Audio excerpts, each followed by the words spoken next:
असतो मा सद्गमय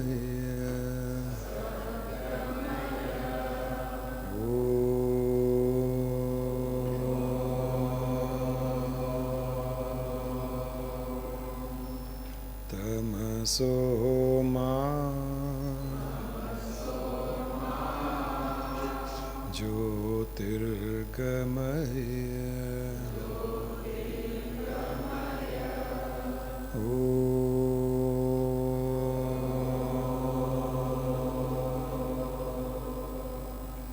मृत्योर्मा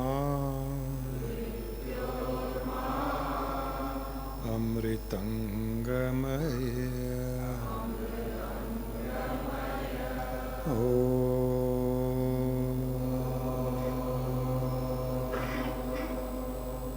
शांति शांति शांति।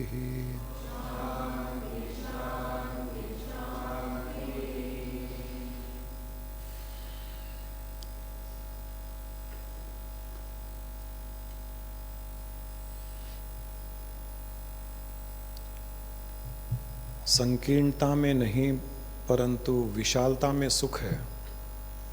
Happiness is not in contraction but it is in expansion.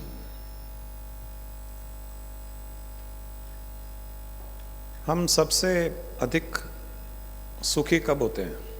हमें सबसे अधिक सुख का अनुभव कब होता है? अंतर सुख का अनुभव, शांति का अनुभव, या तो जब हम सुषुप्ति अवस्था में होते हैं, गहरी निद्रा में होते हैं, डीप स्लीप में होते हैं, या जब गहरे ध्यान में होते हैं। दोनों ही परिस्थिति में हम पूर्ण सुखी होते हैं। सुषुप्ति में जब गहरी निद्रा में होते हैं, डीप स्लीप में, हमारे मन का अस्तित्व समाप्त हो जाता है, हमारा मन रहता ही नहीं है। There is no entity which is called mind in the deep sleep state. The mind merges with the universal consciousness. It becomes one with the universal consciousness. Though under ignorance, but yet it loses its entity and becomes one with the universal consciousness. So it expands. Since it is in expansion mode, it feels happy. Deep sleep से जब जागता है, वो जागृत अवस्था में आता है, तब वो एक्सपेंशन कॉन्ट्रैक्ट हो जाता है। कॉन्ट्रैक्ट होते ही वो दुख सुख का अनुभव करता है। जो सुख का अनुभव कर रहा था उससे ऑपोजिट अनुभव करने लग जाता है। वो कॉन्ट्रैक्शन में वो सुख के ऑपोजिट का अनुभव करने लग जाता है। दुख है, परेशानी है, टेंशन है, ये कॉन्ट्रैक्ट होने से होता है। वैसे ही ध्यान में जब हम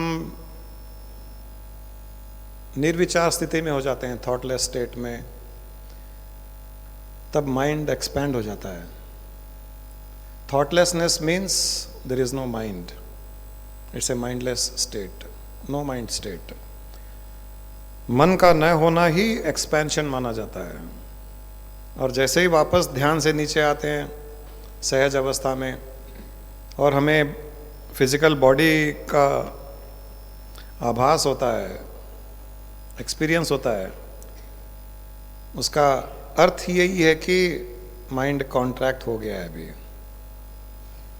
the expanded mind becomes contracted, so you feel the physical body. When the mind is in expansion mode, you don't feel the physical body. हम विशालता में जब एक हो जाते हैं, उस विशाल चेतना के साथ में जब एक हो जाते हैं, तब फिजिकल बॉडी से परे हो जाते हैं। इसलिए हम शरीर का आभास नहीं करते हैं। गहरी निद्रा में भी हम शरीर का आभास नहीं करते हैं। दोनों स्थितियों में हम शरीर का आभास नहीं करते हैं। जागृत अवस्था में शरीर का आभास करते हैं, स्वप्न अवस्था में भी शरीर का आभास करते हैं। इसलिए स्वप्न में भी हम दुख सुख का अनुभव करते हैं, शोक का अनुभव करते हैं, तकलीफ होती है, टेंशन होता है, भागते हैं, डर लगता है, भय होता है, चिंताएं होती है, लालच आता है। सपने में भी होता है और जागृत अवस्था में भी होता है। दोनों अवस्थाओं में जहां मन का अस्तित्व प्रकट होता है वहां पर ये सब नेगेटिविटी, चिंताएं, लालच, दुख सुख शोक आदि का अनुभव होता है। तो ये एक नियम है कि एक्सपेंशन में सुख है, कॉन्ट्रैक्शन में दुख है। जागृत अवस्था में जैसे ही मन कॉन्ट्रैक्ट हुआ रहता है तो हम अपने आप को शरीर से आइडेंटिफाई करते हैं। सुषुप्ति अवस्था में हम शरीर से आइडेंटिफाई क्यों नहीं करते हैं? हम किसी भी चीज़ से आइडेंटिफाई नहीं करते हैं। सुषुप्ति अवस्था में, गहरी निद्रा में हम अपने आप को किसी भी चीज़ से आइडेंटिफाई नहीं करते हैं। किसी भी चीज़ से आइडेंटिफाई न करना ही सुख है। ध्यान में भी हम जब गहराई में जाते हैं तब हम अपने आप को किसी भी चीज़ से आइडेंटिफाई नहीं करते हैं। कई बार ऐसा भी होता है कि ध्यान में विचार आ रहे होते हैं लेकिन हम ध्यान में स्थित रहते हैं।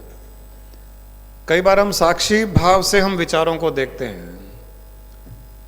तभी भी हम जब साक्षी भाव से विचारों को देख रहे हैं तब हम अपने आप को विचारों के साथ में आइडेंटिफाई नहीं करते हैं। इसीलिए हम दुख या चिंता या भय का अनुभव नहीं करते हैं।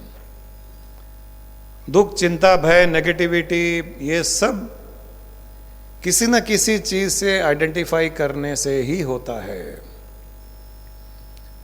और वो भी मैं और मेरा के साथ में आइडेंटिफाई करने से ही होता है। अब हम जागृत अवस्था में उस सुख का अनुभव कैसे करें? ध्यान में हम कुछ नहीं कर रहे हैं लेकिन 24 घंटे ध्यान में नहीं रह सकते हैं। गहरी निद्रा में भी हम कुछ नहीं कर रहे हैं, 24 घंटे गहरी निद्रा में नहीं रह सकते हैं। सुषुप्ति अवस्था जो गहरी निद्रा है, हम 24 घंटे नहीं रह सकते उसमें, ध्यान भी नहीं कर सकते हैं। फिर भी हम सुखी होना चाहते हैं, तब क्या किया जाए? हाँ, लेकिन खुश किस प्रकार रहा जाए? हाँ, या तो सुषुप्ति अवस्था में सुख का अनुभव करते हैं या ध्यान में सुख का अनुभव करते हैं। तीसरा उपाय है ज्ञान। ज्ञान के द्वारा ही सुख का अनुभव हो सकता है। जो व्यक्ति ज्ञान में स्थित हो जाता है वो सुख का अनुभव करता है। वो फिर किसी भी चीज़ से अपने आप को आइडेंटिफाई नहीं करता है, शरीर से नहीं करता है, अपने विचारों से नहीं करता है, किसी भी चीज़ से ये मैं हूँ या मेरा है, वो ज्ञान के द्वारा ही छूटता है। तो जागृत अवस्था में हमको ज्ञान सहायता करता है। व्यवहार में ज्ञान हमारी सहायता करता है। किसी ने धोखा दे दिया, एक नैरोड विजन में जब होते हैं, अपने आप को आइडेंटिफाई करते हैं कि मुझे इसने धोखा दिया, एक संकीर्ण विचार के साथ में आइडेंटिफाई करते हैं कि इसने मुझे धोखा दिया, तो बदले की भावना उत्पन्न होती है। इसने मुझे धोखा दिया, इसको बदला लेना पड़ेगा मुझे, इसको मैं ऐसे करूँगा, इसके साथ वैसे करूँगा। ये संकीर्ण विचार के कारण इस प्रकार की भावना उत्पन्न होती है। और जब मन विशालता में है और किसी ने धोखा दिया, वो सोचेगा ये तो मेरे प्रारब्ध कर्मों के कारण उत्पन्न हुआ है, इसमें इसका इस बेचारे का क्या है, ये तो माध्यम बना था मुझे धोखा देने के लिए। मेरे प्रारब्ध कर्मों में नुकसान लिखा हुआ था। माध्यम कोई भी बनता, ये धोखा नहीं देता तो कोई चोरी करता, कोई डाका डालता, किसी न किसी प्रकार से जो जाना था वो जाता। ये ज्ञान है। इस प्रकार के ज्ञान में उसे दुख नहीं होता है। और जो पूर्ण ज्ञानी होता है वो तो इस प्रकार की परिस्थिति में भी बहुत प्रसन्न होता है कि चलो एक प्रारब्ध कर्म कटा। जो थोड़ा ज्ञानी होता है वो इस प्रकार सोचता है कि प्रारब्ध कर्मों में होना था हुआ। जो पूर्ण ज्ञानी है वो उसमें भी खुश होता है कि चलो एक और प्रारब्ध कर्म कटा। इस प्रकार ज्ञान जागृत अवस्था में हमको सुख देता है।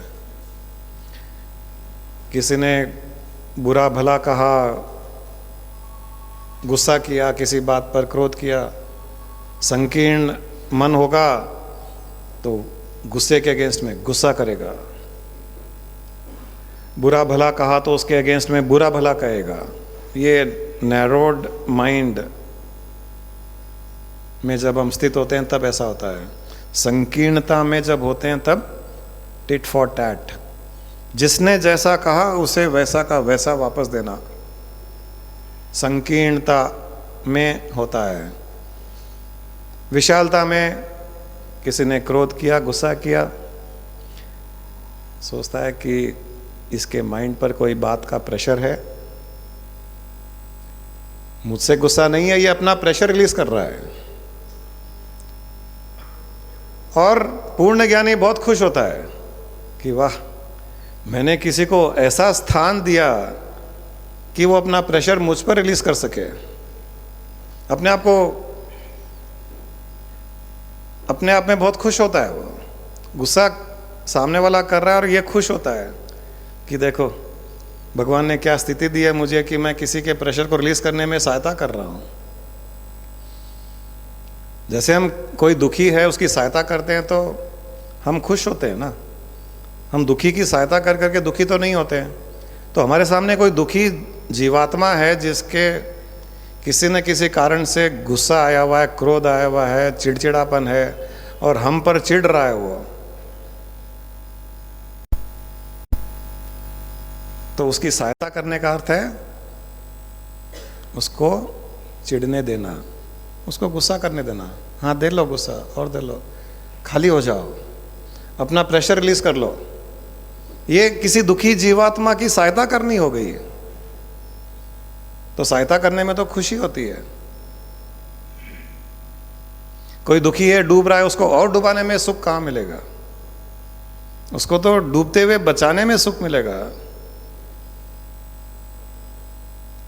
हम डूबते हुए को तो बचाने की कोशिश करते हैं, लेकिन व्यवहार में ये बात हम नहीं लाते हैं। हम व्यवहार में क्यों नहीं लाते हैं?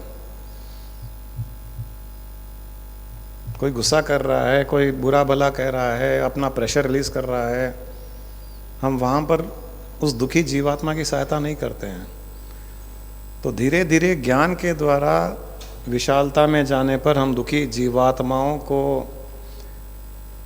जीवात्माओं की सहायता करने लग जाते हैं और उसमें सुख ढूंढते हैं।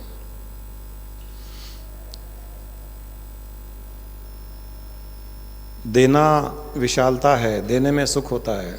लेना संकीर्णता है, लेने में छोटापन होता है। इस संकीर्णता के कारण ही हम संसार में बंधे हुए हैं। कॉन्ट्रैक्शन ही एक बंधन है संसार का, और एक्सपेंशन लिबरेशन है। Expansion is enlightenment, contraction is bondage.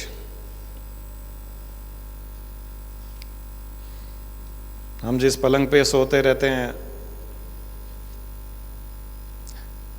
वो पलंग हमारे शरीर से बड़ा होगा तो हमको सुख देगा। उसी पलंग को हमारे शरीर से आधा कर दिया जाए,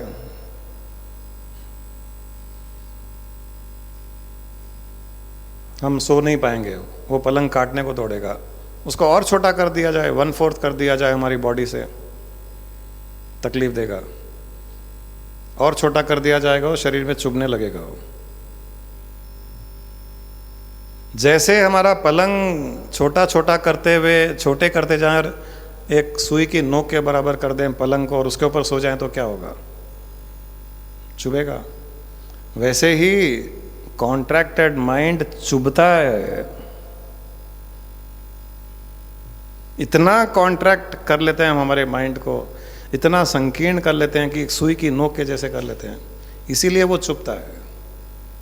हर छोटी छोटी बात पे चुभता है। चुभता भी नहीं है, दूसरों को भी चुभता है। और वो खुद के चुभने पर दुखी होता है, इसलिए वो दूसरों को भी चुभाता है। उसको पसंद नहीं आता कोई दूसरा सुखी व्यक्ति हो उसके सामने।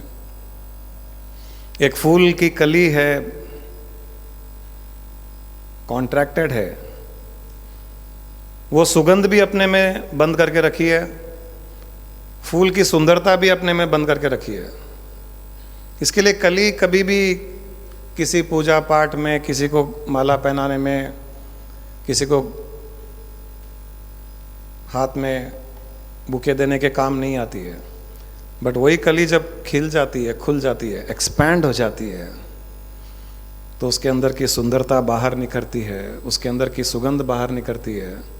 केवल वो खुद सुंदर नहीं दिखा देती है, वो आसपास भी वातावरण को भी सुंदर करती है, एटमॉस्फेयर को सुंदर करती है अपनी सुगंध फैलाकर।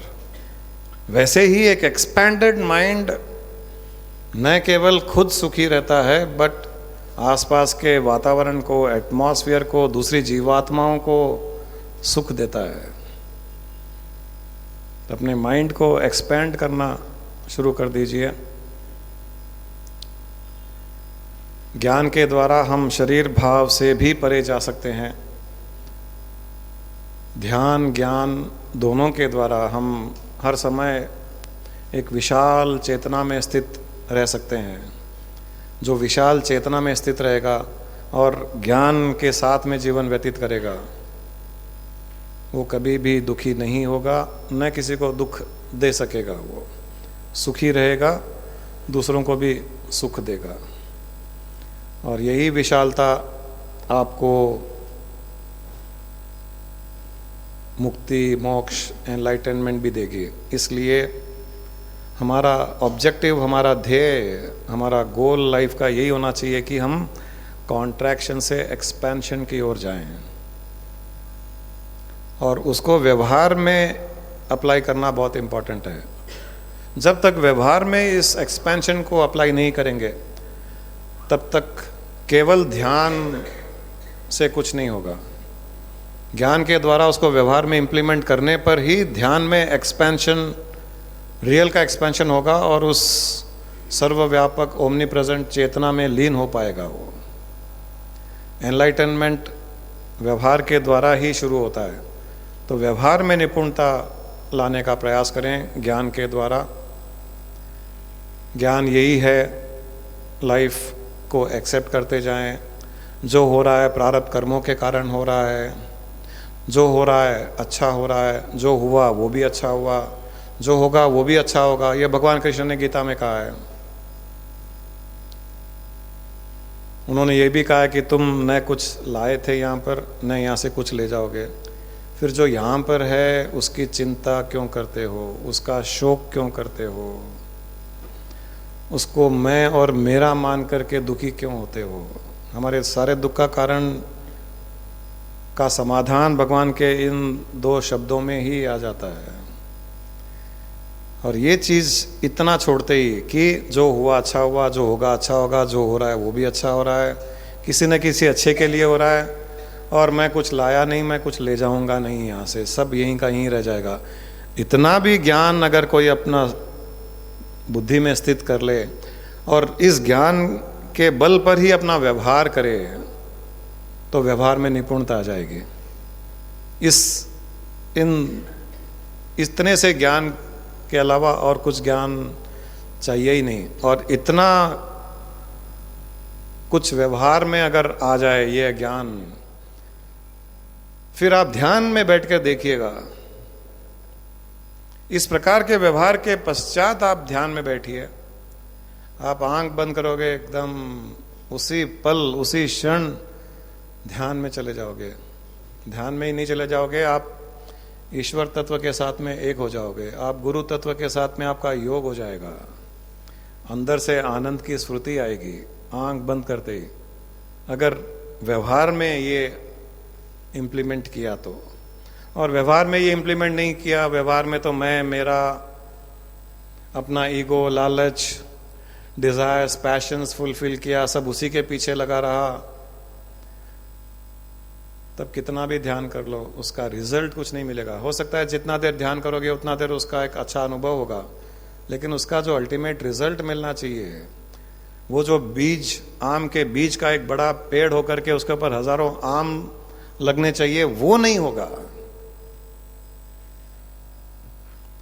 बीज केवल बीज रह जाएगा तो वो सुख देगा ही नहीं। आम का बीज जब तक आम का वृक्ष नहीं बनेगा, उस पर हजारों आम नहीं लगेंगे, और पके हुए आम आप नहीं खाओगे, वो आम जब तक आप दूसरों को नहीं बांटोगे तब तक उसका आनंद ही नहीं आएगा। तो आम का बीज भी एक कॉन्ट्रैक्टेड फॉर्म में है, और वही जब एक्सपेंड हो जाता है तो कितना सुख देता है, कितना अच्छा अनुभव करवाता है। एक जमीन में 2 बीज थे आम के, दोनों के ऊपर पानी पड़ा, धूप भी आ रही थी, जमीन अच्छी थी। एक बीज चुपचाप ऐसे ही बैठा रहा, दूसरा बीज खुलने लगा। उस बीज ने बोला कि अरे तुम क्यों खुल रहे हो, तुम जमीन से बाहर निकलोगे, कोई इतना कोई आएगा आदमी पाँव से तुमको दबा देगा, कोई जानवर खा जाएगा, कोई गाड़ी आएगी वो खराब कर देगा, तोड़ देगा। बोलेगा नहीं, कोई परवाह नहीं है, मुझे बाहर निकलना है, संकीर्णता से बाहर निकलना है। उसने रिस्क लिया, और रिस्क लिया तो धीरे धीरे पौधा बना, बड़ा होता गया, पानी मिलता गया, धूप मिलती गई, बढ़ता गया, और एक दिन बहुत बड़ा वृक्ष हो गया। हजारों आम लगे, कई वर्षों तक उसने अपने मीठे मीठे आम हजारों लोगों को खिलाए, और आखिर में जब संसार से वो गया पेड़, बहुत संतोष से गया कि मैंने इतने हजारों लोगों को अपने सुख का स्वाद चखाया।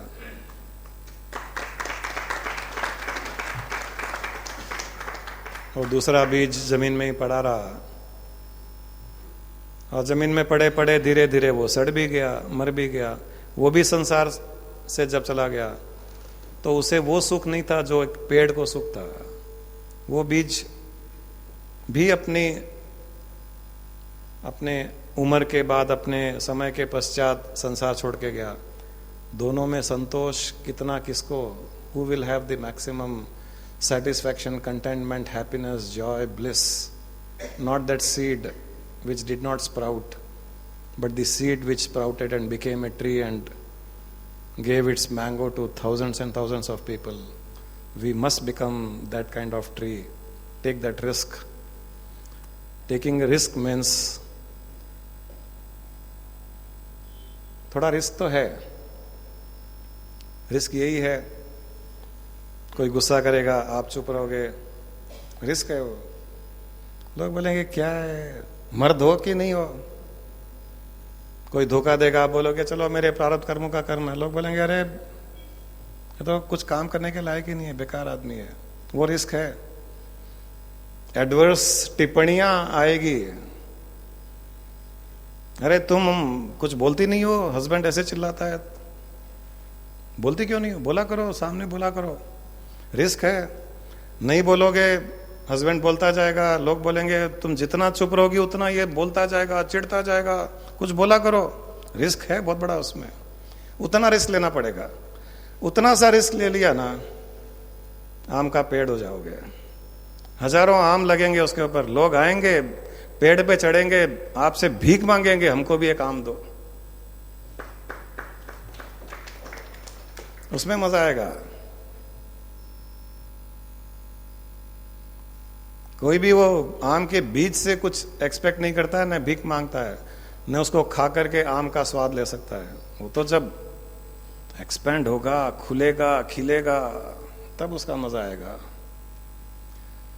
सो व्यवहार में एक्सपेंशन लाइए। सबसे पहले इस ज्ञान को लाइफ में अप्लाई कीजिए।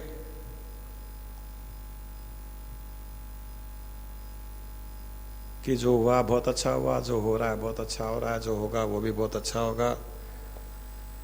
न मैं कुछ यहाँ लाया था, न यहाँ से कुछ ले जाऊंगा।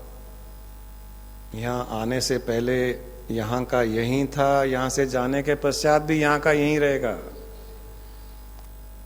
फिर मैं और मेरा का मोह क्यों इसमें? इतना सा ध्यान व्यवहार के लिए काफी है। तब मस्त हर चीज को एक्सेप्ट करते हुए, किसी भी बात में नेगेटिव रिएक्ट न करते हुए जीवन व्यतीत करते जाइए। ध्यान का आनंद लीजिए। 1 सेकंड ध्यान करोगे आप, इस प्रकार के व्यवहार के बीच में जब ध्यान करोगे, 1 मिनट का ध्यान करोगे, वो 1000 साल के योगी की समाधि के बराबर हो जाएगा।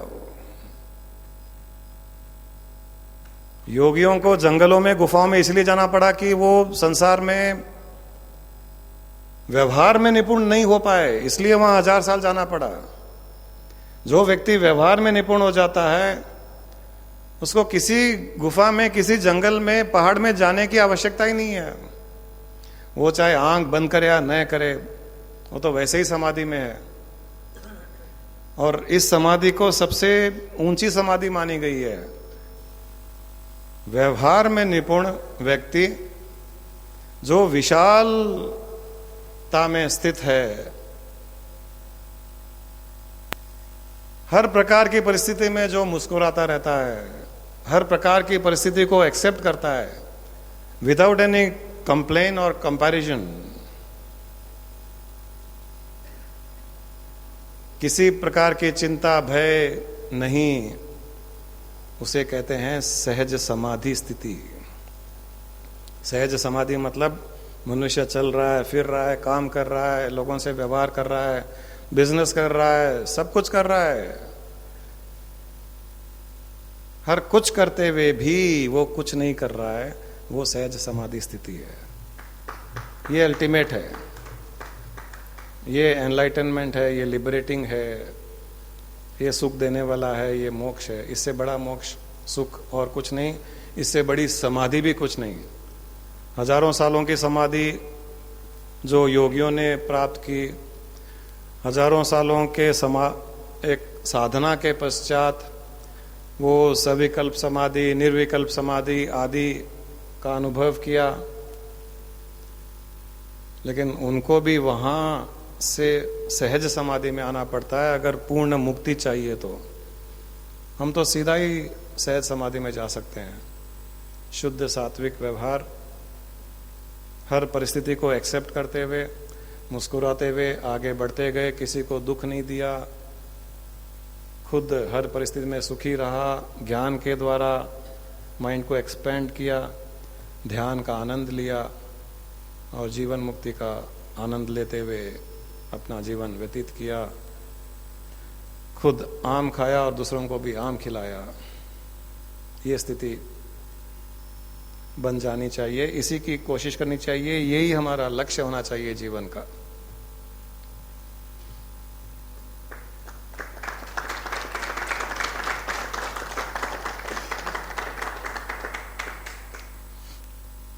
तालियां मारना इतनी इंपॉर्टेंट नहीं है जितनी लाइफ में इंप्लीमेंट करना इंपॉर्टेंट है।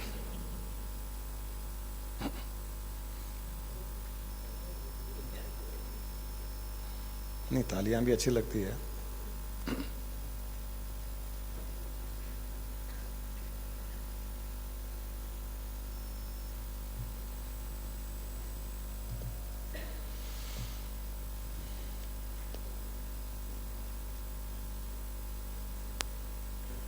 आज कौन स्टार्ट करेगा डिस्कशन? नेहा। जरूर, आज तो बहुत टाइम है अपने पास में।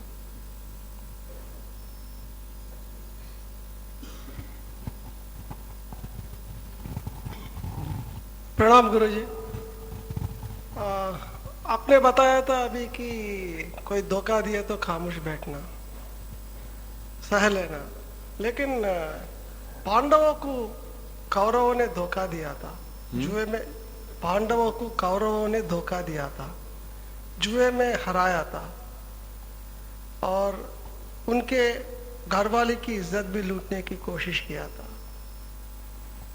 फिर अर्जुन, द्रोणाचार्य, भीष्म, ये लोगों को देख के लड़ने से इनकार कर देता, लेकिन भगवान कृष्ण खुद जंग लड़ने से मजबूर कर देता। वहां पे क्यों उन्हें पांडव, धर्मराज वगैरह मजबूर हो गए जंग लड़ने में? ऐसा राम के एक हिस्से में भी हुआ था, राम के जीवन में भी। तो विश्वामित्र होम करता था, कर रहा था, तो राक्षसा उनके होम में कुछ क्षुद्र डाल दे देते कि ताकि होम को उनके डिस्टर्बेंस करने के लिए। फिर दशरथ महाराज ने आके राम को ले जाके राक्षसों से निपटना पड़ता, तो जंग लड़ने से मजबूर हो जाते। तो धर्म युद्ध करने में गलती क्या है? जब धर्म की बात आती है,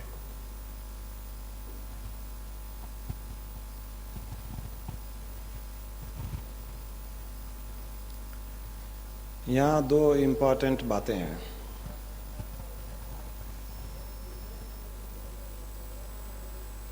पांडवों के साथ में अन्याय हुआ, उनकी बेइज्जती हुई। आपने सीधा भगवान कृष्ण ने युद्ध करवाने की बात कह दी, लेकिन बीच में भगवान कृष्ण ने और बहुत कुछ किया था। संधि करने के लिए वो गए दुर्योधन के पास में, पांडव राजी नहीं थे, फिर भी भगवान कृष्ण ने कहा कि नहीं, कोई चिंता मत करो, उन्होंने अन्याय किया, उसकी चिंता मत करो, तुम्हारे भाग्य में जो होगा तुम्हें मिलेगा, उनके भाग्य में जितना उनको मिलेगा, संधि करते हैं। तो शांति प्रस्ताव लेकर के वो गए। कितने बार गए आपको पता है? कई बार गए। तो ये बात आपने नहीं कही, आपने लास्ट बात कही।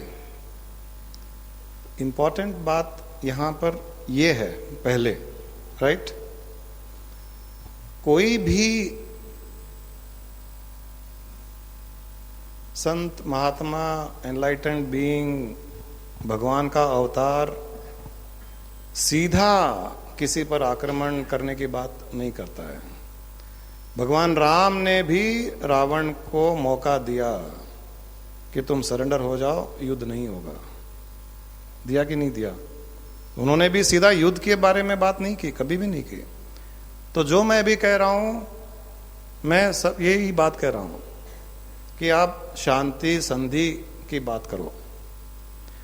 अब जो भगवान कृष्ण ने युद्ध करवाया अर्जुन से, ये इसलिए करवाया कि उनको ये पता था कि अर्जुन या पांडव जब तक युद्ध नहीं करेंगे, इनके मन से वो जो विष भरा हुआ है वो निकलेगा नहीं। जैसे मैं यहां बैठा हूं, आज मैं आपको सभी को कह रहा हूं, अपने मन का विस्तार करो।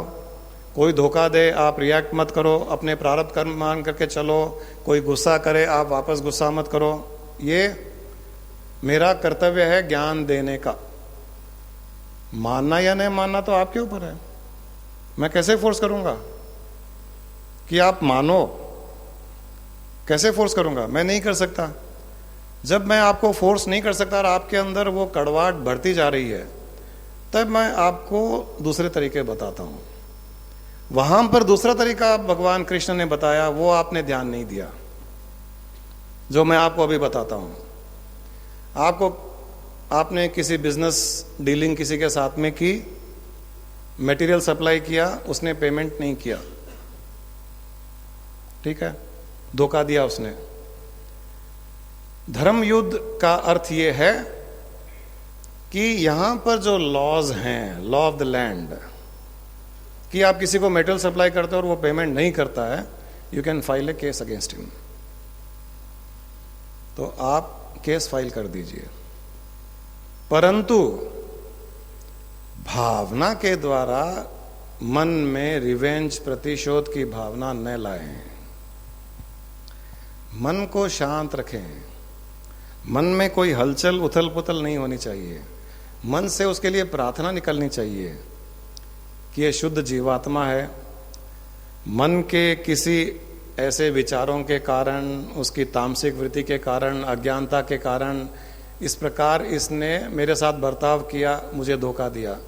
हे ईश्वर, इसकी बुद्धि को सही करो। उस आत्मा के प्रति कोई बुरी भावना, कोई रिवेंज, प्रतिशोध की भावना उत्पन्न नहीं होनी चाहिए। इसे कहते हैं धर्म युद्ध। कि यहां पर उसने अज्ञानता में धोखा दिया, आप केस इसलिए कर रहे हो कि वहां पर law of the land allow करता है, और भावना के द्वारा हम उसके प्रति कोई प्रतिशोध की भावना उत्पन्न नहीं करते हैं। और केस इसलिए किया कि दूसरे लोग इससे प्रेरित होकर ऐसा गलत काम न करें, उनको रोकने के लिए, केवल उनको रोकने के लिए केस कर रहे हो। खाली हमारा पैसा हमारे पास आ जाए इसलिए नहीं। इसे कहते हैं धर्म युद्ध, इसमें प्रॉब्लम नहीं है।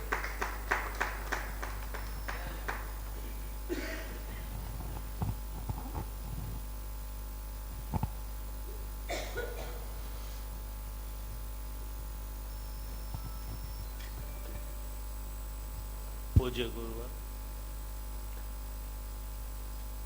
मैं सदगुरु से ज्यादा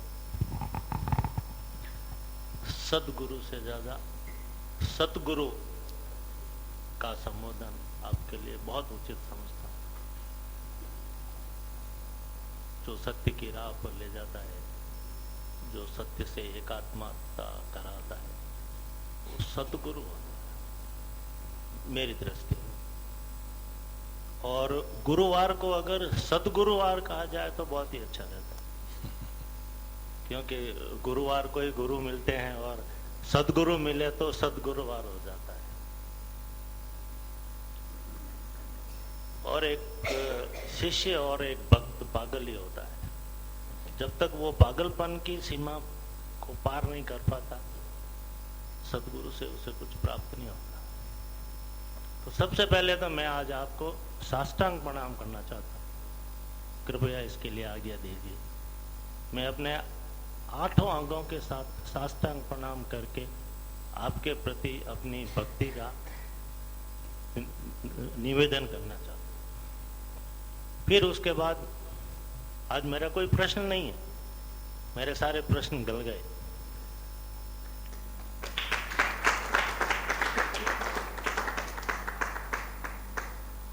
ऑडियंस मुझे पागल समझेगी, उर्दू में दीवाना कहते हैं। भक्त पागल होता है और शिष्य तो परम पागल होता है। जब तक उसमें ज्ञान की बुद्धि का अहंकार रहेगा, गुरु और शिष्य के बीच में एकात्मकता हो ही नहीं सकती। मैंने आपके लिए बहुत होमवर्क किया पिछले 15 दिन, बहुत होमवर्क किया। आपकी सारी CD DVD, आपके YouTube, आपका सब कुछ पूरा खंगाल दिया, सारे ग्रंथ पढ़ लिए। एक बार सब 15 दिन इसी के ऊपर लगा दिया, नाउ और नेवर। या तो इस जन्म में या किसी जन्म में नहीं। सदगुरु मिलना, मनुष्य देह मिलना और मनुष्य को शिष्यत्व के रूप में सदगुरु मिलना, ये तीनों चीजें अरबों खरबों वर्षों के बाद में होती है। ये संयोग बहुत जिसके परम प्रारब्ध होता है, जिसके भाग्य सिकंदर होते हैं, उसको मिलता है।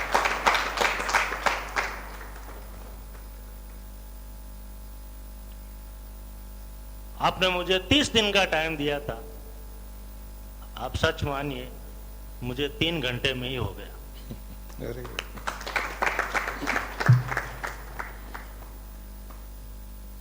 मुझे 3 घंटे लगे। एक छोटा सा, बहुत छोटा सा प्रतिवेदन, सारा ज्ञान गल गया। अंटार्कटिका और आर्कटिका जितना आइस नहीं होगा, उतना बड़ा ज्ञान आदमी को थका देता है, बहुत थका देता है। और जब तक वो ज्ञान की गलियों में भटकता रहता है, तब तक उसे कुछ प्राप्त नहीं होता।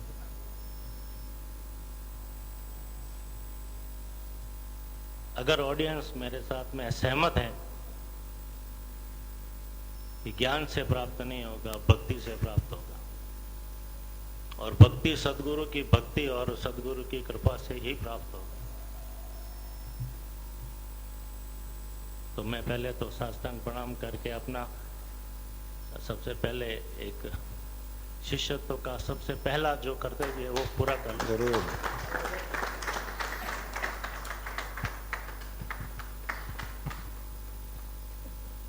यहाँ तो सब भावना का ही खेल है। भावना की कदर तो सबसे पहले की जाती है। आप साष्टांग नमस्कार नहीं, आप साष्टांग योग कर रहे हैं हमारे साथ।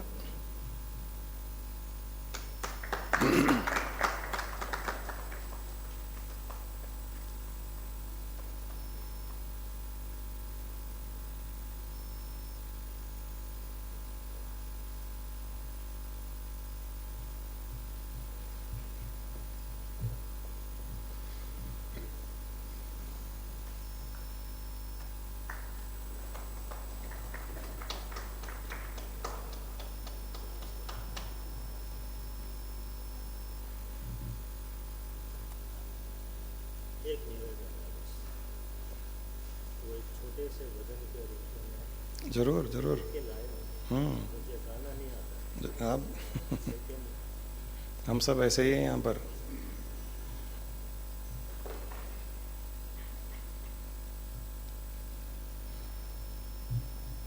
हमें गायक तो भक्ति बना देती है।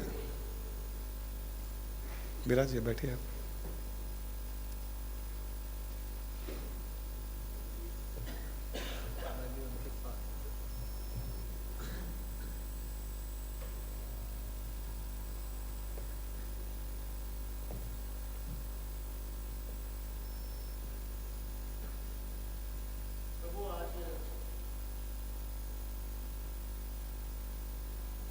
बिल्कुल दीनहीन कंगाल स्थिति में हूं। इसके पहले इतना दीनहीन और कंगाल नहीं था। आज हूं, और आज लूटने के लिए आया हूं। आपको लूटने के लिए आया हूं, आपका सर्वस्व लूटने के लिए आया हूं। एक कंगाल दूसरे कंगाल को लूटेगा।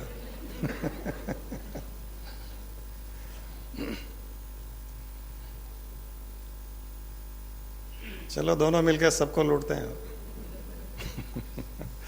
यदि सब मेरे से सहमत हैं तो आज जो सदगुरु सामने बैठे हैं उनको लूट लो। कल का भरोसा नहीं है मेरे भाइयों और बहनों। पानी केरा बुदबुदा अस मानुष की जात। अगले पल का भरोसा नहीं है, अगले क्षण का भरोसा नहीं है। शायद हम कल रहेंगे या नहीं रहेंगे।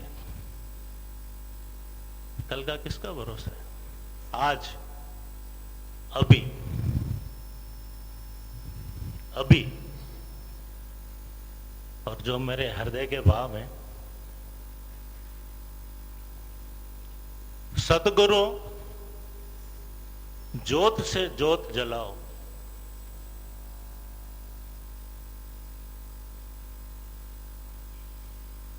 आपकी ज्योति जल रही है। मेरा दिया अपनी संपूर्ण तैयारियों के साथ में आपके पास में आया है। इसमें भी ज्योत जलाइए, आपकी ज्योत। और जो आपकी ज्योत है वही ज्योति मेरे में जलेगी। कोई डिफरेंस नहीं रहेगा। 100%। पूर्णस्य पूर्णमादाय पूर्णमेवावशिष्यते।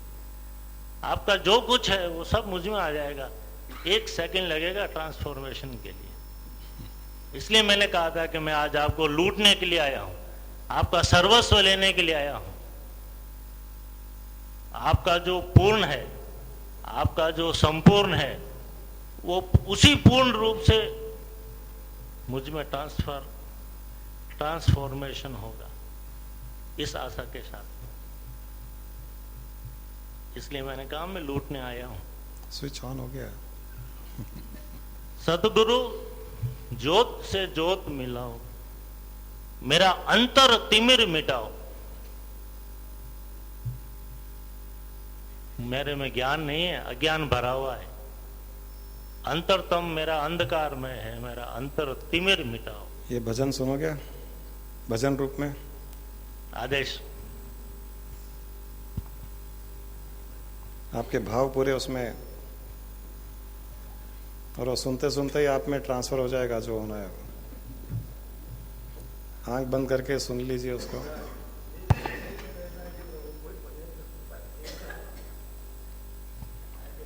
ज्योत से ज्योत जगाओ, सद्गुरु ज्योत से ज्योत जगाओ। ज्योत से ज्योत जगाओ, सद्गुरु ज्योत से ज्योत जगाओ। मेरा अंतर तिमिर मिटाओ, सद्गुरु ज्योत से ज्योत जगाओ। मेरा अंतर तिमिर मिटाओ, सद्गुरु ज्योत से ज्योत जगाओ। हम बालक तेरे हम बालक तेरे द्वार पे आए, निज कृपा बरसाओ। सद्गुरु ज्योत से ज्योत जगाओ, निज कृपा बरसाओ। सद्गुरु ज्योत से ज्योत जगाओ। साची ज्योत जगे हृदय में, साची ज्योत जगे हृदय में, सो हम नाद जगाओ। सद्गुरु ज्योत से ज्योत जगाओ, सो हम नाद जगाओ। सद्गुरु ज्योत से ज्योत जगाओ। अंतर में युग युग से सोई, अंतर में युग युग से सोई, चित शक्ति को जगाओ। सद्गुरु ज्योत से ज्योत जगाओ, चित शक्ति को जगाओ। सद्गुरु ज्योत से ज्योत जगाओ। जीवन पूर्णानंद अविनाशी, जीवन पूर्णानंद अविनाशी, चरणन शरण लगाओ। सद्गुरु ज्योत से ज्योत जगाओ, चरणन शरण लगाओ।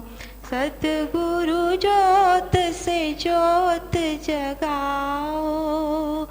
मेरा अंतर तिमिर मिटाओ। सद्गुरु ज्योत से ज्योत जगाओ, ज्योत से ज्योत जगाओ। सद्गुरु ज्योत से ज्योत जगाओ।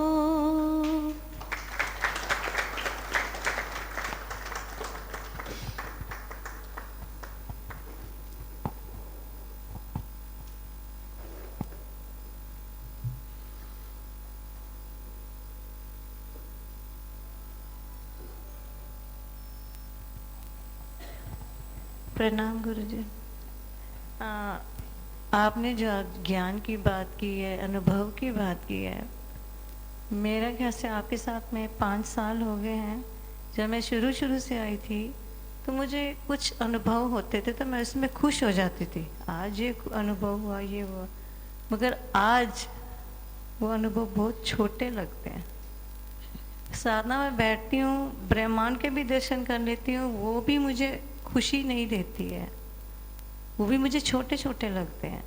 बट जब मैं बैठती हूँ, आपके साथ एकमित होती हूँ, वो कई बार मैं उसको कलमबद्ध करने की कोशिश करती हूँ कि वो अनुभव मुझे कैसा था, मैं अपने बच्चों को बता के जाऊँगी कि ये ऐसा होता है।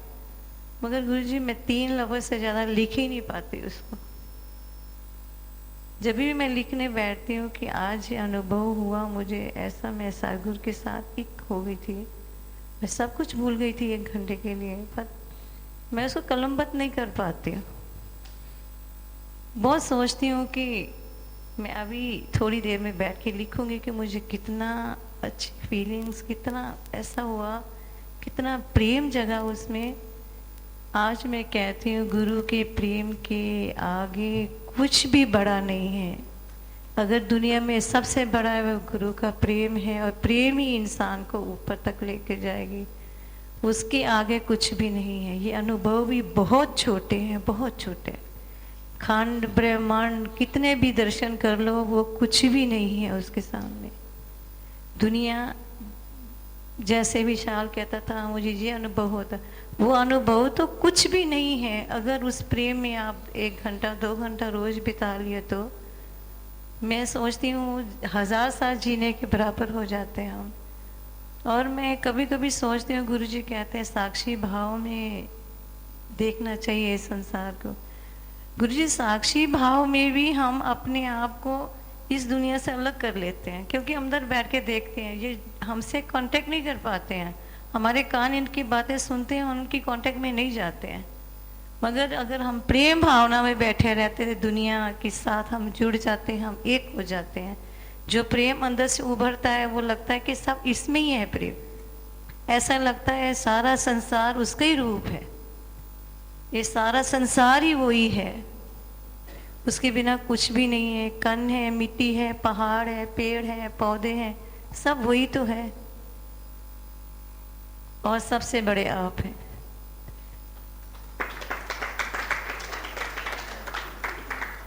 कभी शिष्य गुरु का उसका जो ऋण है वो नहीं उतार सकता, हम कभी आपका ऋण उतार ही नहीं सकेंगे। ये मेरा अनुभव है। प्रणाम गुरु जी।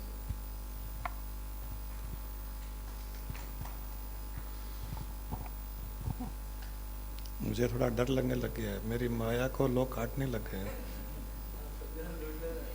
प्रणाम गुरु जी।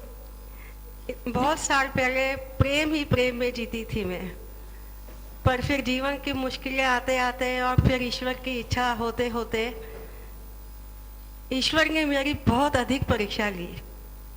अभी परसों मैंने जो है गुरु माँ जी से कुछ बात की थी, तो इन्होंने मुझे बताया कि आप रुकावट हो। प्रेम प्रेम ये मैं जानती थी, आपने भी बताया। फिर जो हरिद्वार में ऋषिकेश में आपने बताया था, आपने गीत गाया था, है प्रेम जगत में सार और कुछ नहीं। अब मैं हर वक्त हर सांस में इसी लाइन को दोहराती हूँ, ताकि हर वक्त प्रेम मेरे सामने ही रहे और आप मेरे सामने ही रहे। Thank you. एक बार जब महाभारत के प्रसंग में आता है, वो युधिष्ठिर और यक्ष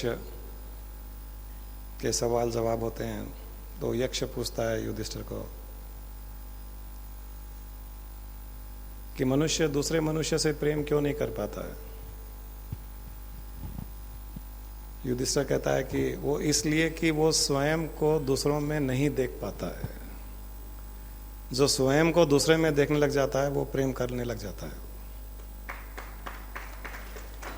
तो जब भी आपने अभी कहा, बात वही सच है।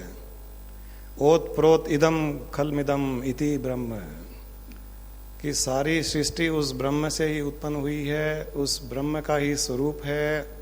सारे जीव, सारे शरीर, सारी योनियां, पेड़ पौधे, जीव निर्जीव, जो दिख रहा है, जो नहीं दिख रहा है, जो परोक्ष है, जो अपरोक्ष है, सब वह एक अकेला ब्रह्म ही है। ओत प्रोत इदम खलमिदम इति ब्रह्म। ये जब भाव आ जाता है तो प्रेम ही प्रेम होता है।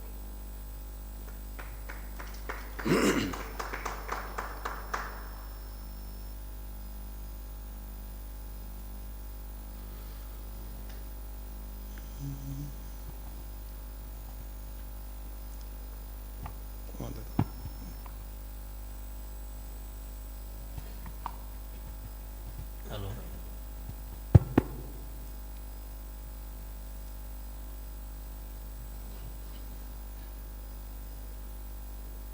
आपकी ज्योति का दर्शन हम अपनी ज्योति के साथ मिलाकर किस प्रकार, बात अधूरी रह गई गुरु। आपने या तो हमारी पात्रता का परीक्षा लेने के लिए, या प्रारब्ध कर्म हमारे आड़े आ रहे हैं। आपकी ज्योति हमारी ज्योति में निरंतर जलती रहे। मेरा अनुरोध ये था, मेरा अनुरोध भजन गाने से नहीं था।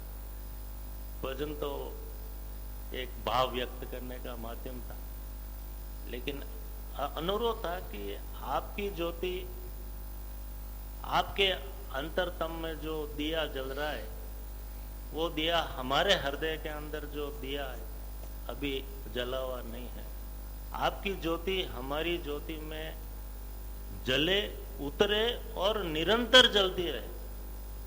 चाहे कैसे भी प्रारब्ध आए, चाहे कैसे भी कठिनाई आए, कैसे भी आनंद आए, कोई भी स्थिति रहे, अच्छी से अच्छी, बुरी से बुरी, एकात्मकता आपके साथ, आपकी एकात्मता, जितना हमें आपसे प्रेम है उससे 1000 गुना आपको हमारे से प्रेम है, ये हम मानते हैं। हम आपसे 1 गुना प्रेम कर सकते हैं, आपका प्रेम तो 1000 लाख गुना है।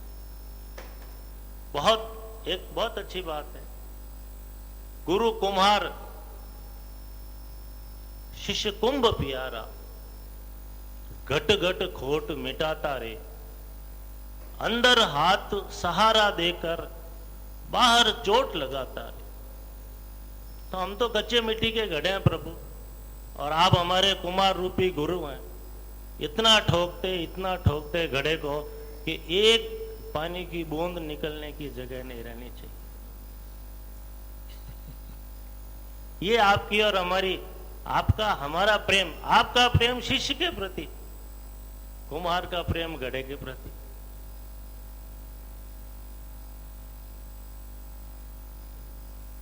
खाली जाने वाली बात नहीं है। आज तो घड़ा, कच्चा घड़ा पक्का बनेगा और पक्का भर के जाएगा, और सारे घड़े भर के जाएंगे। ये सारे भाई बहन मेरे जो बैठे हैं, ये सब कच्चे घड़े हैं, ये पक्के बनेंगे और आज भर के जाएंगे। ऐसी कृपा दृष्टि, ऐसी कृपा वृष्टि, कृपा दृष्टि और कृपा वृष्टि कि सब भर के जाएं आनंद में, प्रेम से, ज्योति से। कल के लिए कुछ बाकी नहीं रहना प्रभु। जोत तो जला दी गई है, जोत जल रही है, आपको उसमें निरंतर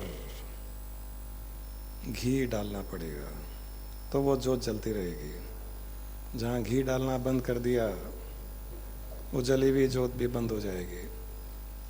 गुरु का कार्य है जोत जगाना, जोत बिना किसी स्वार्थ के, निस्वार्थ भाव के, प्रेम के द्वारा। दुनिया को कहता है आशाएं मत रखो, लेकिन गुरु आशा रखता है कि भक्त की जो जोत जगाई है वो उसमें घी डालेगा ही डालेगा निरंतर। सारी दुनिया को कहता है अपेक्षाओं से दूर रहो, लेकिन गुरु अपेक्षा रखता है फिर भी। भक्त के सुख में खुद को दुखी होना पड़े तो भी वो दुखी होने के लिए तैयार है। भक्त की मुक्ति के लिए खुद बंधन में आ जाए तो भी बंधन में आने के लिए तैयार है। उसी तो सद्गुरु कहते हैं। वो तो हर कुछ एक शिष्य के लिए, भक्त के लिए, उसको उठाने के लिए, उसको मुक्त करने के लिए, उसको मोक्ष देने के लिए, सुख, प्रसन्नता, आनंद देने के लिए वो स्वयं किसी भी हद तक वो जा सकता है, और वो जा रहा है। वो केवल इस जोत को जगाए रखने के लिए आपको घी रूपी ध्यान, ज्ञान, भक्ति, सत्संग आदि करते रहें। ये जोत जगी भी रहेगी, और इसी जोत में एक दिन आप शरीर छोड़ने पर लीन हो जाओगे। जय हो। आप भी ज्योतिर्रामलिंगम बन जाओगे। तमिलनाडु में एक बहुत बड़े भक्त हुए थे, ज्योतिरामलिंगम। उनकी ऐसी जोत जगी कि 24 घंटे वो उसी जोत के ध्यान में, भक्ति में मग्न रहते थे। हर समय अनुभव करते थे अंतर प्रकाश। एक बार मंदिर में गए, मंदिर का दरवाज़ा बंद किया, गायब हो गए। लोगों ने जब दरवाज़ा खोला तो वहाँ एक ज्योति जल रही थी बस। तब से वो ज्योतिरामलिंगम के नाम से जाने जाते हैं। तो हमारी जितनी प्रबल इस अंतर ज्योति के प्रति भावना होगी, उतना ही हम ज्योति स्वरूप बन जाएंगे। ज्योति स्वरूप बनने के पश्चात तो कोई बंधन है नहीं, केवल आनंद ही आनंद है। तो ज्योति जगा दी गई है, इसमें घी रूपी भक्ति, ज्ञान, ध्यान, सत्संग चलने दीजिए। ज्योति जली भी रहेगी। इस ज्योति को कोई भी तूफान नहीं बुझा पाएगा। अगर इसमें पूरी मात्रा में घी रूपी ज्ञान, ध्यान, भक्ति, सत्संग, श्रद्धा डाली जाएगी तो इसको कोई तूफान नहीं बुझा पाएगा। ये आश्वासन मैं आपको दे सकता हूँ।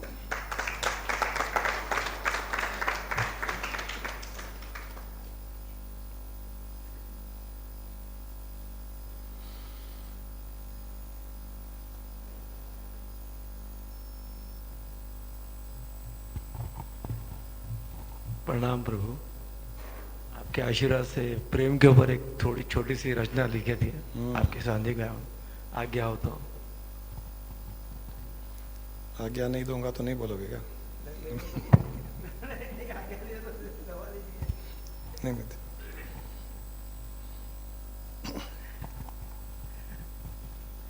यूं तो बहुत से धर्म प्रचलित है इस संसार में। 3 मुख्य रूप से धर्म प्रचलित है इस संसार में। पहला हिंदू, दूसरा इस्लाम, तीसरा क्रिश्चियन। तीनों ही अपनी अपनी जगह बहुमत से प्रचलित है इस संसार में। हिंदू कहता है प्रेम ही ईश्वर है इस संसार में। इस्लाम कहता है मोहब्बत ही खुदा है इस संसार में। क्रिश्चियन कहता है लव इज गॉड इस संसार में। तीनों ही इस एक बात पर सहमत हुए इस संसार में, अतः प्रेम, लव और मोहब्बत को सभी ने स्वीकारा है एक मत से इस संसार में। लव, मोहब्बत, प्रेम देखने की चीज नहीं है इस संसार में, अनुभव करने की चीज है इस संसार में। आपके सानिध्य में आए बाद में ये रचना बनाया था प्रभु, आपको भी एक पत्र दिया था।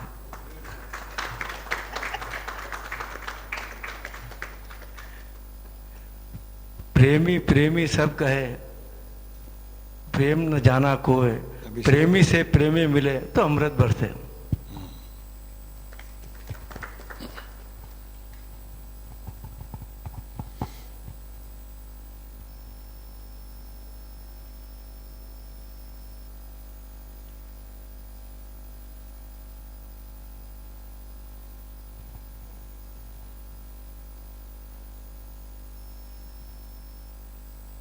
मुझे आ गया। गुरुदेव, हम आपको योगेश्वर कृष्ण के रूप में देख रहे हैं। तेदरा कुरुक्षेत्र के अंदर अर्जुन ने बहुत प्रश्न किए, बहुत प्रश्न किए, और कृष्ण ने सखा भाव से, शिष्य भाव से, मित्र भाव से हर प्रश्न का बहुत समझा समझा कर उत्तर दिए। 18 अध्याय तक अर्जुन जूझता रहा, प्रश्न पे प्रश्न, प्रति प्रश्न, और कृष्ण भगवान दया भाव से उन्हें उत्तर देते हैं। यहां तक कि दिव्य चक्षु देकर के अपना विराट रूप दिखाए। आपके द्वारा दिए गए दिव्य चक्षु से आपका विराट रूप भी हमें दिखता है, अनुभव में आता है।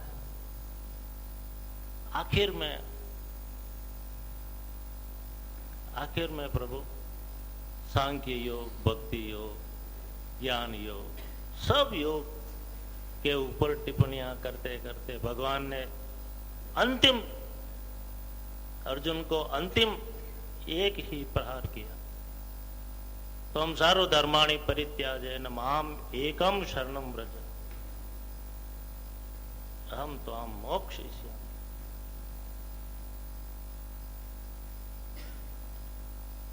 त्रेता में आप कृष्ण थे,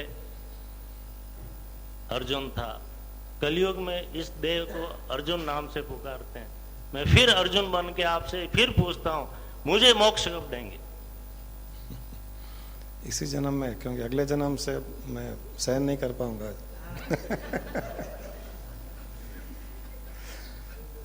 बार बार आप अर्जुन बनते जाओगे, बार बार मैं कृष्ण बन करके आता जाऊंगा। ऐसे हंसी मजाक की बातें हैं। इसी जन्म में हो जाएगा, बहुत जल्द हो जाएगा।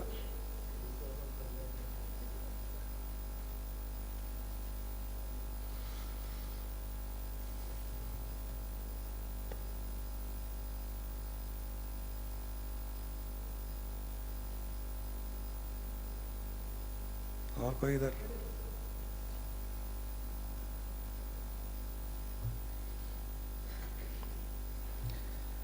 मेरा तो जन्म ही इसीलिए हुआ है कि उसने मुझे बोला था कि नीचे जाओ, थोड़ी चेतनाएं वापस लेकर के आओ। थोड़े समय के लिए मैं भगवान कृष्ण के जैसे मैं भी लीलाएं कर रहा था, कभी बिजनेस कर रहा था, तो कभी शादी करके हनीमून पे घूम रहा था, तो कभी बच्चा बन करके माँ की गोदी में खेल रहा था, तो कभी बच्चे को पैदा करके अपनी गोदी में खिला रहा था।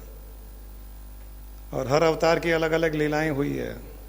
मेरी अपनी लीला थी, वो जब लीला समाप्त हो गई तो अब चेतनाओं को इकट्ठा कर रहा हूँ, उनको जमा कर रहा हूँ, एक एक को यहाँ से जमा करके पैकिंग, फॉरवर्डिंग, कोरियर यहाँ तो ऑर्डिनरी पोस्ट भी काम नहीं करता है, तो ये कोरियर ही कर रहे हैं यहाँ से।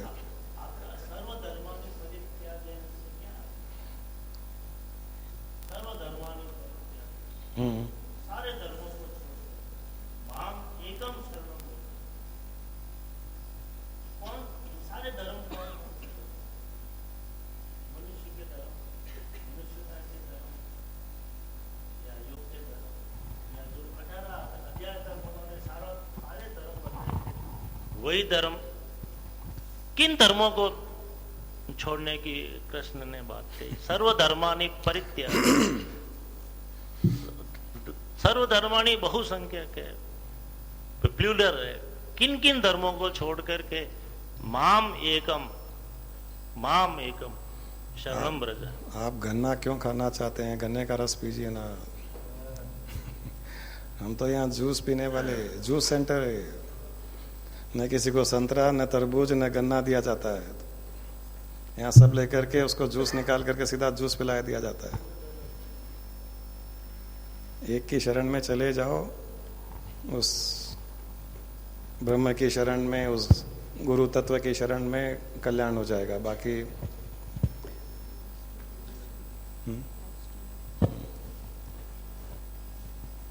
एक मिनट। हाँ पुनीत। गुरुजी, लाइव स्ट्रीमिंग पे क्वेश्चन आया, सुरेश जी पूछ रहे, you have mention many times in the satsangs that if you have a firm belief that I am not the body and neither the mind and imagine that I am connected to the Param Atma or Brahman, then no matter what we do, I will not be doing any karmas. Yeah. Isn't such thinking actually dangerous? People might easily misunderstand or misuse this and keep doing wrong things and claim that they are not creating any karmas. Guruji, could you please kindly let us know how does this actually work and what is the right way to do the above? इतना ही।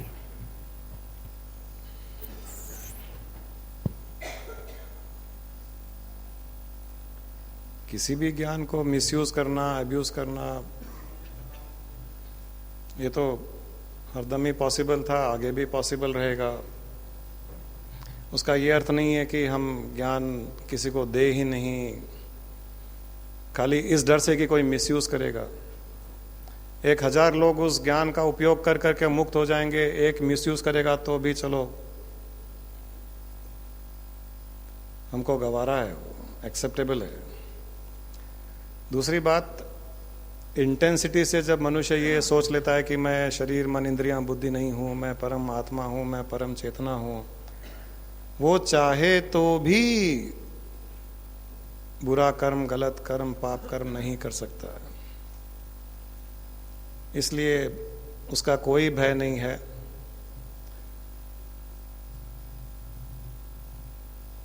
ये सोचते रहिए लोग इसको use करेंगे, misuse करेंगे, इसकी चिंता न करते हुए।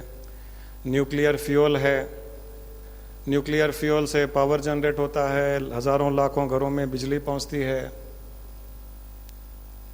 किसी ने न्यूक्लियर बम भी बनाया है, तो न्यूक्लियर बम के डर से कोई न्यूक्लियर फ्यूल पावर स्टेशन बनाना थोड़ी बंद कर देगा, वो तो बनेगा ही बनेगा। तो ये हमको चिंता नहीं करनी है कि कोई इसको मिसयूज करेगा या अब्यूज करेगा।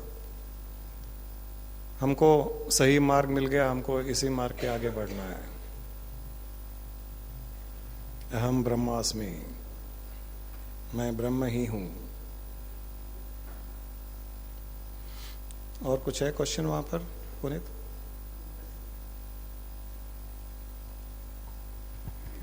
Somebody was to ask.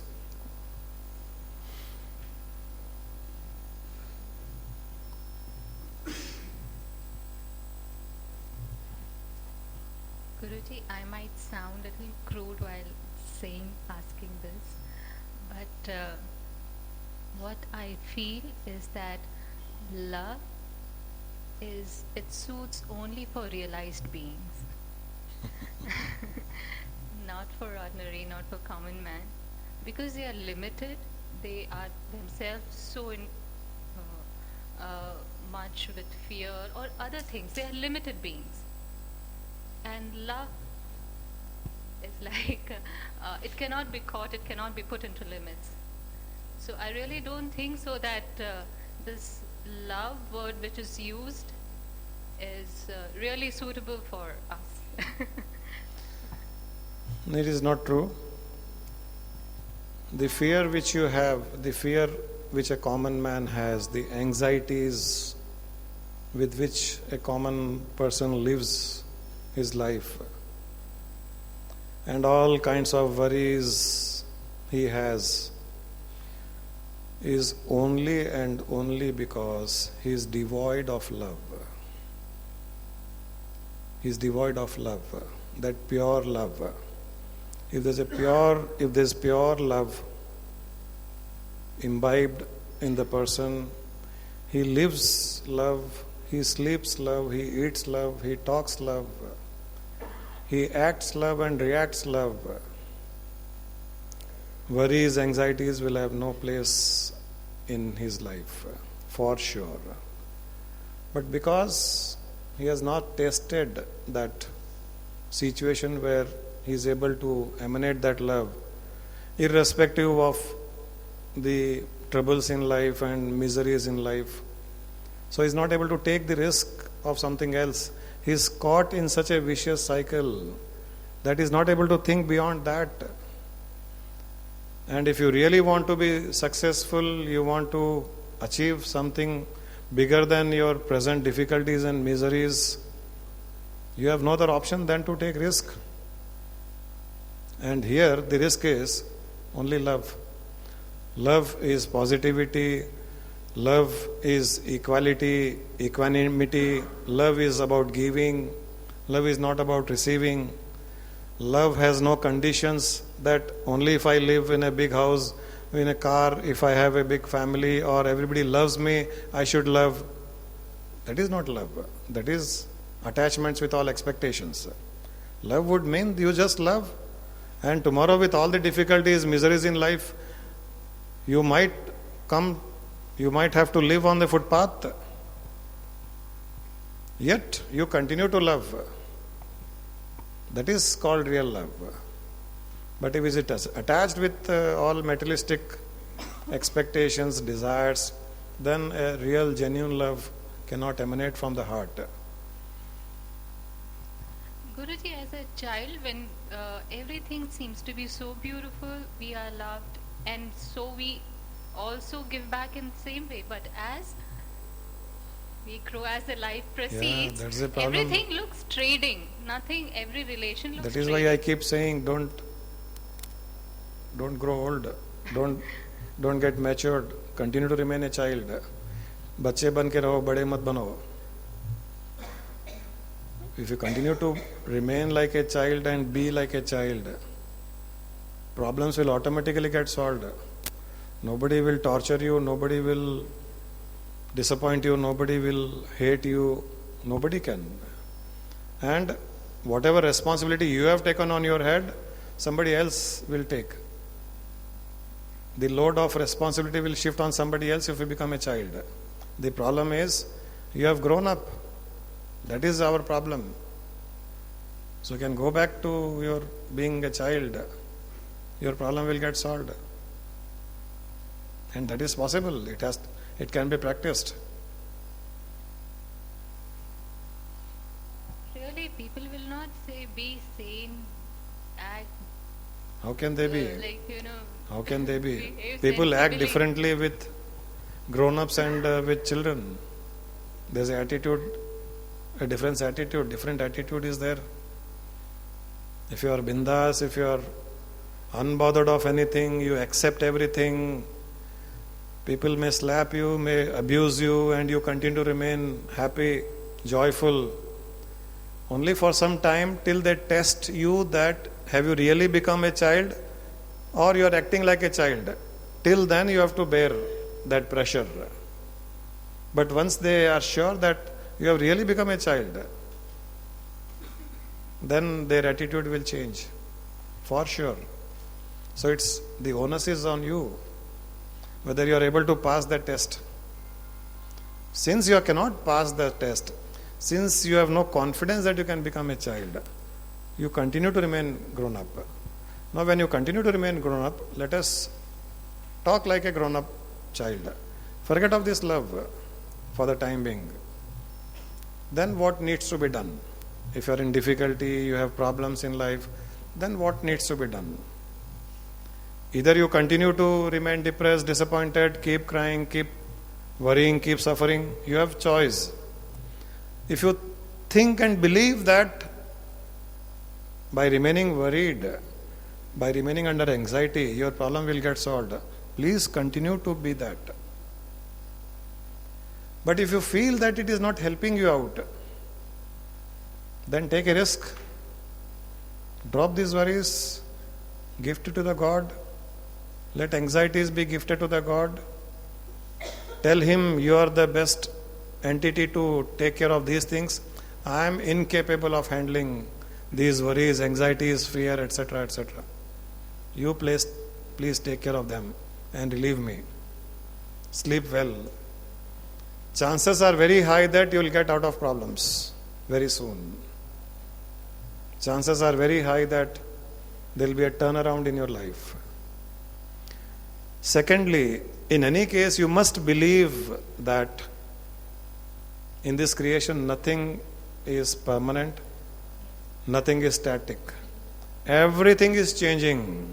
Everything is passing away. You had gone through good times in life. It has passed away. Bad times have come. When good times have passed away, put a question mark, why bad times will not pass? Why will they remain permanent when your good times could not remain permanent in your life? So is the bad times. They are in the process of moving away. But sometimes even bad times have moved away, but your focus continue to be on the bad times. So good times are not able to enter your life. So believe this also will pass. These are the aspects of a mind which loves. Forget of your thinking love as just like, Mirabai ke jaise bhakti, pyar, prem, love everybody. Forget of that. Love could be in this aspect also, in this way also. Believing in good concepts, believing in God, believing that nothing is permanent in this creation, everything is moving, everything is passing. This also is love. Love for the creation. Guruji, I definitely accept and I do practice that, but I feel that people around, they can't take it. They feel that you have no control over them. What can you do about it? You have control over yourself. You remain in that state. What can you do about others? But I am sure that if you continue to remain in this state of mind, with this positivity, in spite others do not change, they do not believe in these concepts, they continue to do wrong things, keep troubling you or troubling themselves. But if you continue to remain like this, a point will come where your positive vibrations, your divine aura will influence them. When will that point come? You cannot decide. You have to wait till then. If you lose patience, then you will lose that good opportunity when others will change. So you have to have that hope and faith that one day my aura will influence others. Live with that hope. Don't lose hope. And most of the time it has been found in this world that people have lost hope at a point when things were about to turn around. In most of the cases it has been found. It was about to turn around and they have lost hope. because it delayed so much, it elongated so much that they lost hope. But that was the point when they were about to turn around. Things were about to turn around. You see, why these superstitious beliefs? People have problems in life. Nobody on day one go to a Jyotishi. Nobody on day one will go to a Vastu expert. Nobody on day one will go to a Pandit or a Tantric. I have problem today, I try to solve it. I struggle with it. That elongates. I continue to struggle. Depending on individuals whose patience is less or more, people who have less patience, after some struggle, they start losing hope. They become negative. Then they go to a Vastu expert. He will come, he will show the changes in the house. He'll make some changes. For some people, that was the time when the situation was about to turn around. Vastu fellow become a medium. So situation turned around. It turned around because already enough struggle had taken place. Now in some cases, even after Vastu correction, nothing changes. He loses hope on Vastu, he goes to a Jyotishi. He will say, Sani ki dasha aisi hai, Rahu Ketu aisa hai, do some yajna, do this, do that. He does that, nothing changes. Then he goes to a Tantric.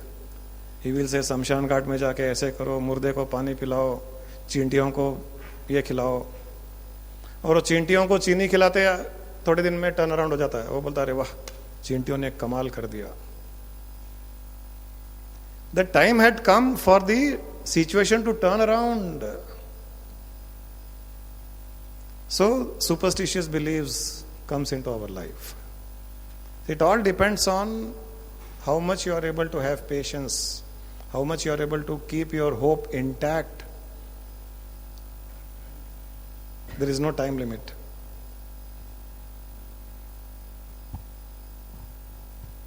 Guruji hope तो रहता है लेकिन patience कैसे रखें?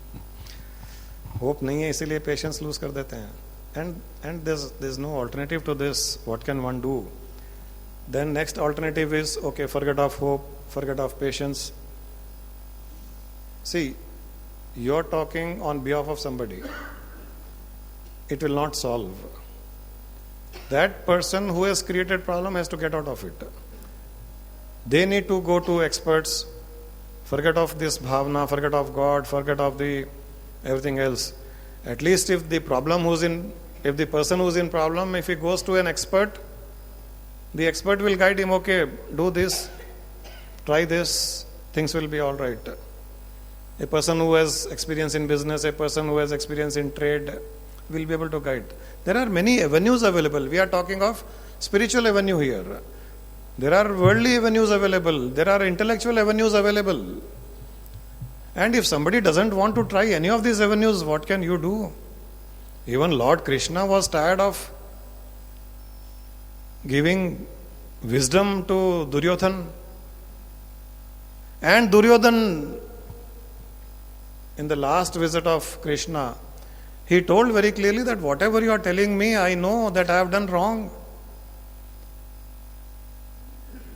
I have been totally prejudiced, I have been totally unfair to Pandavas, I know it. This is what Duryodhana said.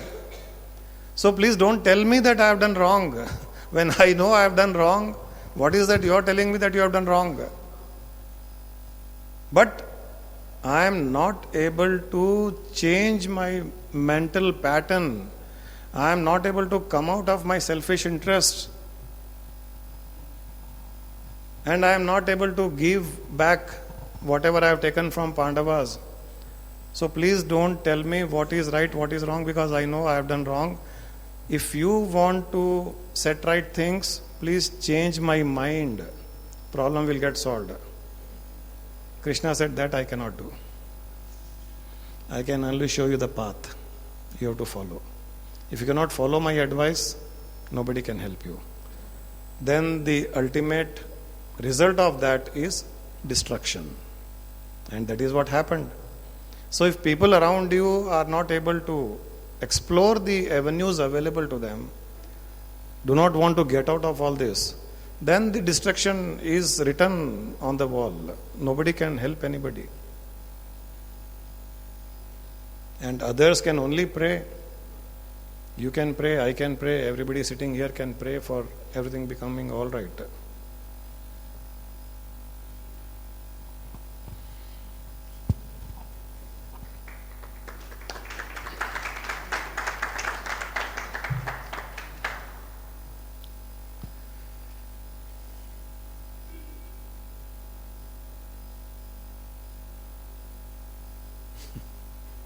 Ravindra जी, बहुत दिन से कुछ बोले नहीं आप।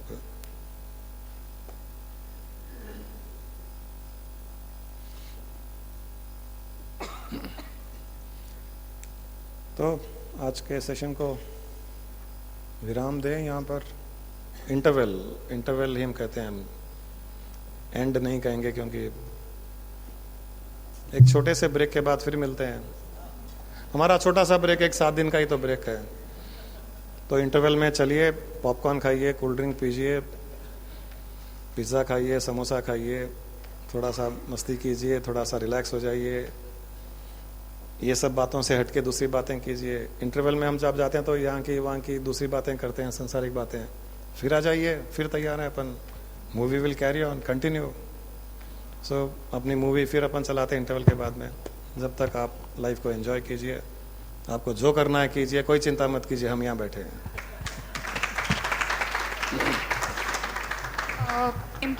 कृपया करके इस अनाउंसमेंट पे ध्यान दें। 2 मिनट ध्यान